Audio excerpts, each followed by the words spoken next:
നിയമം കോൺഗ്രസിന് ബാലികേറാമല അല്ല എന്ന് കെ ശബരിനാഥൻ 24 പറഞ്ഞു. പഴയ നിയമമണ്ഡലമല്ല ഇപ്പോൾ. കഴിഞ്ഞ ഉപതെരഞ്ഞെടുപ്പുകളിൽ UDF ആയിരുന്നു മുന്നിലെന്നും കെ ശബരിനാഥൻ.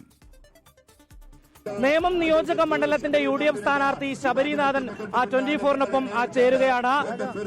അരുവിക്കരയിൽ നിന്ന് നേമത്തേക്ക് എത്തിയിരിക്കുകയാണ്. എങ്ങനെ കാണുന്നു ഈ സ്ഥാനാർത്ഥിത്വം? തീർച്ചയായിട്ടും പാർട്ടി എവിടെ മത്സരിക്കാനും പറഞ്ഞവിടെ മത്സരിക്കും. ഇത്തവണ വലിയൊരു നിയോഗമാണ്. തീർച്ചയായിട്ടും നിയമം തിരുത്തും. UDF നല്ല ഭൂരിപക്ഷത്തിൽ വിജയിക്കും. അച്ഛന്റെ പിന്തുണ തേടി തന്നെയാണോ ഈ നിയമത്തേക്ക് എത്തിയിരിക്കുന്നത്? അച്ഛന്റെ ആശീർവാദങ്ങളൊക്കെ ഒപ്പം ഉണ്ടാകുമെന്ന് കരുതുന്നു. തീർച്ചയായിട്ടും G. കാർത്തികേയൻ അവർ കേരളത്തിന് നേതാവായിരുന്നു. നല്ല ആത്മബന്ധമുള്ള സ്ഥലമാണ്. എന്റെ അമ്മ ഇവിടെ കരമന കോളേജിൽ 25 വർഷത്തോളം പഠിപ്പിച്ച ടീച്ചറാണ്, പ്രിൻസിപ്പലാണ്. നല്ല ബന്ധങ്ങൾ, കൂട്ടുകാർ, സുഹൃത്തുക്കൾ എല്ലാം ഉണ്ട്.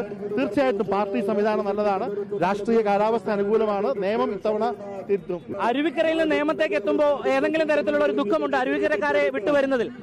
അവർക്കൊരു വിഷമമുണ്ട്. പക്ഷെ ഒരു വലിയ ഉദ്ദേശം കൊണ്ടാണ്, വലിയ ദൗത്യമാണെന്ന് അവർക്കറിയാം. ആ ദൗത്യത്തിൽ അരുവിക്കാരും കൂടെയുണ്ട്. അരുവിക്കരയും നിയമമടക്കം നമ്മൾ തീർച്ചയായിട്ടും വിജയിക്കും. ഈ സ്ഥാനാർത്ഥിത്വം ഇതുവരെയും ഔദ്യോഗികമായി പ്രഖ്യാപിച്ചിട്ടില്ല. ഏതെങ്കിലും തരത്തിലുള്ള അനിശ്ചിതത്വം ഇപ്പോൾ നിലവിലുണ്ടോ? എന്തായാലും UDFന്റെ സ്ഥാനാർത്ഥി ഞാനല്ലെങ്കിൽ ആരെങ്കിലും ഇവിടെ കാണും. UDFന്റെ സ്ഥാനാർത്ഥി നിയമത്തിൽ വിജയിക്കും. എന്തായാലും അരുവിക്കരയിൽ വിട്ടുവന്നതിൽ അതിയായ വിഷമമുണ്ട് എന്ന് തന്നെയാണ് ശബരിനാഥൻ പറയുന്നത്. ഒപ്പം അവിടുത്തെ വോട്ടർമാർക്കും വിഷമമുണ്ടെങ്കിൽ ഇനി നിയമത്ത് ഉണ്ടാകുമെന്നുള്ളതാണ് അദ്ദേഹം 24-നൊപ്പം പങ്കുവയ്ക്കുന്നത്.